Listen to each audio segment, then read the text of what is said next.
This is Barry Zalma speaking for Claim School Incorporated's blog, Zalma on Insurance. Today we're going to talk about the problems caused when inventory is lost as a result of a bankruptcy proceeding.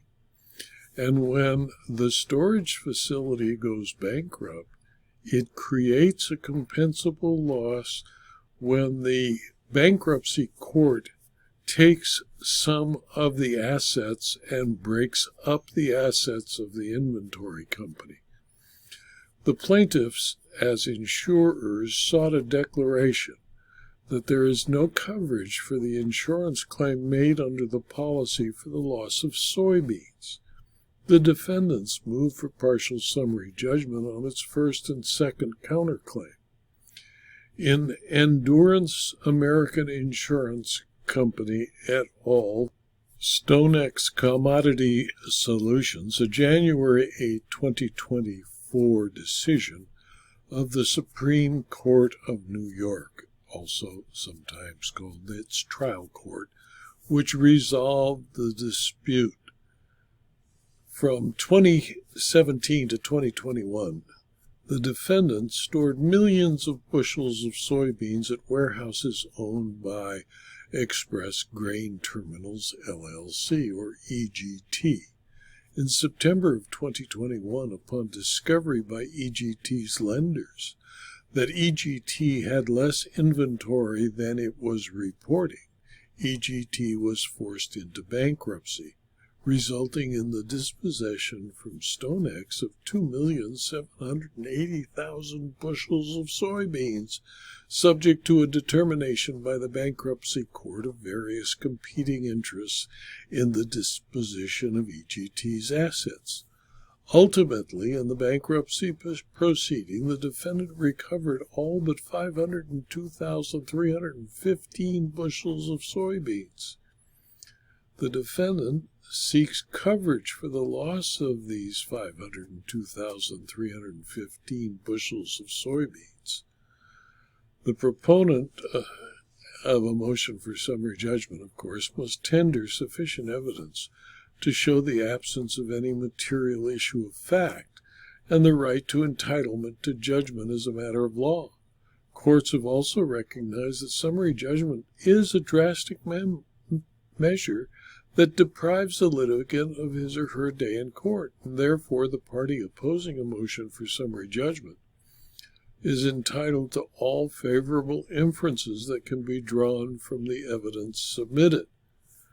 However, in support of its motion, defendant cites to the language of the insurance policy that provides that warehouse receipts, together with third-party inspection reports showing that the warehouse has sufficient goods to meet the insured's requirement, demonstrates the existence of an insurable interest. Defendant contended that the warehouse receipts established that EGT was in possession of the requisite number of soybeans to cover the amount of defendant's soybean needs. Further inspection reports prepared by independent inspectors confirmed that EGT maintained the appropriate number of soybeans to satisfy defendant's stored amount. With respect to the date of loss, defendant contends that September 2021 is the date when it became actually dispossessed based on the bankruptcy filing by EGT. Specifically, plaintiffs contend, on the other hand, that inspector indicating that obligations to other depositors cannot be adequately verified, and that therefore he was unable to make any certifications of the actual obligations and their effect regarding these inventories, created an issue of fact as to whether the soybeans for which defendants sought coverage were in existence. The New York court noted that the defendant established an actual loss as well as an ascertainable date of loss, September 29, 2021.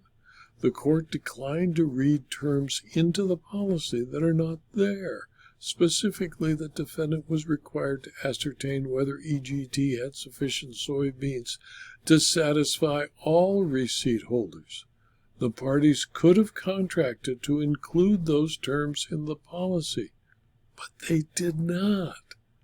The unrefuted evidence was that there were, in fact, a sufficient number of bushels of soybeans to satisfy defendant's claim at the time EGT filed for bankruptcy. It follows, the court concluded, once EGT filed for bankruptcy, defendant no longer had access to the soybeans, thus triggering the date of loss.